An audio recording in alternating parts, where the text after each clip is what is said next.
Good morning, everybody. Welcome to One Retinoblastoma World 2017. Woo. Oh my goodness. Let's not fall. My name is Marissa Gonzalez. I'm the president of the USA chapter of World Eye Cancer Hope and the event chair for this conference. And this is my scientific program chair, Dr. Jessie L. Berry. Hi, everyone. So we have a couple of housekeeping announcements. The restrooms are located past the check-in table down the hallway. We are going to be live streaming today, so hi to everybody. Hi to everybody that's watching on our live stream and sending in questions. We have two of our board members who will be fielding questions that come through the live stream today. So we're really excited that people from all over the world are going to be watching our session. So thank you all for joining our live stream. We will be having lunch in the Chesapeake room, which is just 2 doors down, but you're welcome to leave anything in here. And if you have presentations that you haven't given us yet, you're welcome to bring them back to our awesome AV guys in the back, and they'll make sure everything's set up. So I'd like to begin by just welcoming everyone to Washington, D.C. Yesterday, during our Family and Survivor Day, we were able to get out for a sightseeing tour of the city and see some landmarks and museums and all of the history that's here in our nation's capital. And we were able to make our own history with the first ever Family and Survivor Retinoblastoma Day in the United States. And it was a really, truly amazing experience to have families from all over North America. We have family from Spain in town as well. Watching the connections that were formed, and what was the most impactful for me, I'm a bilateral retinoblastoma survivor. I'm 37 years old, and we had about 7 children running around from ages 11 months up to about 5, and watching the connections that the children were making. The little girl from Barcelona and one of our board members' daughter from Philadelphia were running around playing together. The little girl from Spain didn't speak any English, but watching just friendships form with 2 little retinoblastoma survivors, and knowing that community is now out there for survivors and for patients and really for parents as well. 30 years ago, when I was going through treatment, we didn't have anything like that. And that, I think, was the most heartwarming thing to see, is that how much things have changed, how much treatments have changed, and now there is a community for adult survivors, for children, and really importantly for parents. So I just want to drive that home, how important the community is. So thank you to everyone that participated in that. I'd like to start by introducing our board. We'll start with the USA chapter. We have over here to my left, Thomas Reed. Thomas, wave your hand. Stand up. Thomas is also one of our USA founding board members. When Daisy's Eye Cancer Fund came to the United States in 2012, Thomas was one of the original members. Thomas is a survivor and has a daughter who is now 20, who's also a survivor. Mark Billings over here. Mark, stand up. Mark's wife, Catherine, is a survivor, and his daughter, Lucia, is 2.5, and she's the one that was playing with the little girl from Spain yesterday, so she is also a survivor. Out at our registration table, we have Kristen Small. She's one of our newest board members. She's our graphic designer. She did the lovely program that you guys have in front of you. And we have 2 other board members who aren't able to be here, Terry Dornhecker and Sarah Reed. So I hope you guys are watching. Hi, if you're watching. From our Canadian chapter, we have one of the co-founders of World Eye Cancer Hope, Dr. Brenda Galley, who needs no introduction. Yesterday when she came in, I introduced her to the survivor and family group as we have some retinoblastoma royalty in the house. So, also from our Canadian chapter, we have Helen Maris. Helen. And running our children's programming room, we have Morgan Livingstone.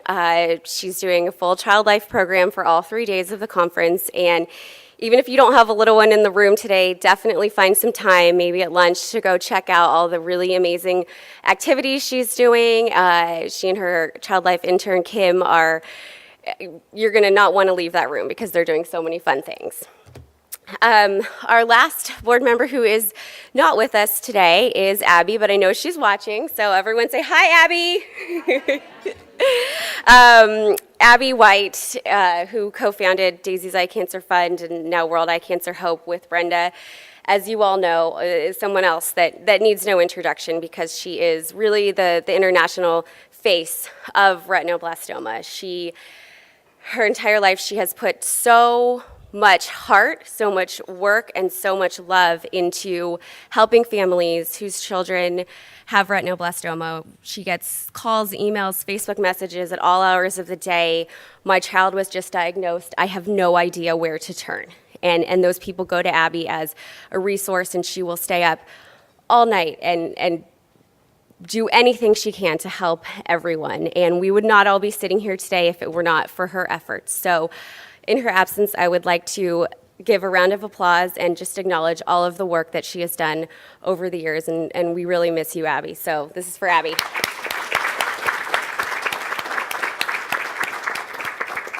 She did send a special message for us today, so we're going to go ahead and watch that. Good morning, everyone. I am so sad not to be with you in Washington, D.C. this week.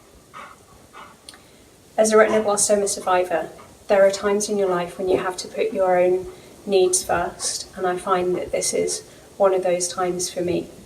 But I'm very definitely with you in spirit, and I will be following along with the sessions on Tuesday and Wednesday via the live stream, and I'm excited to be part of the discussions that will be taking place throughout a very full program that we have planned. When I first proposed the idea of One Retinoblastoma World to Brenda in 2009, this is exactly the model that I imagined. Parents and survivors and medical professionals together discussing the challenges to care and solutions to overcome them. In London in 2012, we were joined by 50 medical professionals and 10 parents and survivors, and a number of children who were themselves cared for throughout the 2 days by survivors. We had 2 days of really deep discussions and very valuable insights, leading to a number of collaborations with partners around the world. In 2014 in Toronto, we held a family day before the main medical meeting because we saw the value of deep discussion time with parents and survivors that could lead into those 2 days of medical meeting. In Dublin in 2016, we had a family and survivor session within the main medical meeting that was far too short. So in Washington, D.C. this year, we have a full organised programme within the Family and Survivor Day beforehand, and parents and survivors involved in the medical programme on Tuesday and Wednesday, joined by parents and survivors and medical professionals through the live stream from around the world. When I responded to the email I received from Ratty's family in 2004, I never imagined this is where we would end up. One family, one desperate family looking for a solution for their child whose cancer had spread outside her eye because she couldn't access care fast enough in her home country, care that was available. Many people around the world joined hands to help Ratty and get her to Canada for treatment. But unfortunately, that care came far too late. The family of Daisy Lloyd helped Ratty have the best last chance possible. And the legacy that Daisy and Ratty and their families together and all the people around the world who came together to help them have brought everyone together today in Washington, D.C. Whether we are in the room or watching via the live stream on Tuesday and Wednesday, we are all together because of Ratty and Daisy and what they showed us, the care that we need to invest to improve access, to improve medical care, to improve family support. Thank you everyone for being here, for paying attention, for walking the journey as parents, as survivors, as medical professionals. Together, we are going to improve care for children with retinoblastoma across the USA and around the world. And it has been my immense privilege and pleasure to be involved in organising this meeting and to continue being involved in moving care forward for all children and all survivors. Thank you very much.